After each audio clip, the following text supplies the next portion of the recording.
Like any UX team, we find there are particular product challenges that are best solved by pulling the right people together and focusing them all on that one problem for a certain period of time. When those challenges come up, we use Lucid to facilitate design workshops. Here's what that looks like. We outline the problem, define our goals, and get all the necessary context into one shared place. From there, we get ideas going.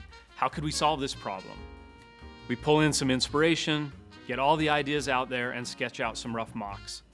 And then we make some decisions. With voting and visual activities, we completely detour a 90-minute discussion on these mocks. In just a few minutes, everyone's input is accounted for, and we've aligned on a solution. With that consensus, we can work on higher fidelity prototypes. We move seamlessly between our design software and further workshopping in Lucid. This helps us iterate quickly and get to a finalized solution even faster. Lucid makes it easy to facilitate design workshops that are actually productive and enjoyable.